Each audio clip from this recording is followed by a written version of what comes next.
வணக்கம், நான் சங்கீதா. விழுப்புரம் விழுப்புரம் மாவட்டம் சத்தியமங்கலம் செஞ்சி. அம்மா அப்படியே வந்தேன், நம்ம அம்மாவை பார்த்தேன். அம்மாவும் நமக்கு இன்னும் பழக்கம். அப்படியே திருவண்ணாமலை போயிட்டுருக்கேன். அம்மாவோட ஆசீர்வாதம், அம்மாவோட நட்பு தெரியும் பார்த்துட்டு திருவண்ணாமலையில் வந்து அடியாண்ணாமலையில் கிரிவல பாதையில் நான் போகிறேன். போயிட்டுருக்கேன். அவ்வளோதான் முடிஞ்சுது. என்ன கொண்டு வந்தேன்னு ஒன்று முடிஞ்சுது. பெரிய நல்ல இருந்தாலே அது வைப்போம். அனைவருக்கும் வணக்கம். நம்ம ஐயா வந்து அச்சிறுபாக்கத்தில் இருக்காரு. நம்ம திருவண்ணாமலைக்கு வந்து கிரிவலம் வந்து இன்னைக்கு வெள்ளிக்கிழமை, 4வது வெள்ளிக்கிழமை, ஆடி மாதம் 4வது வெள்ளிக்கிழமை கிரிவலம் பாதை சுத்தத்துக்கோசம் போகிறாரு. அங்கே வந்து கிரிவல பாதையில் அன்னதானம் போடுறாரு.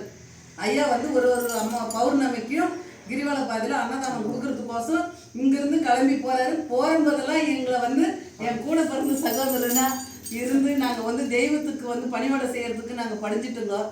என்னைக்கும் எங்களுடைய நட்பு, எங்களுடைய இது நீடிக்கணும், நாங்கள் நல்லா இருக்கணும், மக்களை காப்பாற்றணும். அதுதான் நாங்கள் என்னைக்கும் நாங்கள் செய்கிற தேகம்.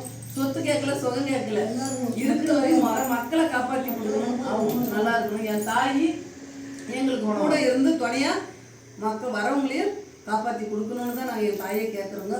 அதான் எங்களோட. அனைவருக்கும் வணக்கம். உங்கள் அறிவாக்கம்மா.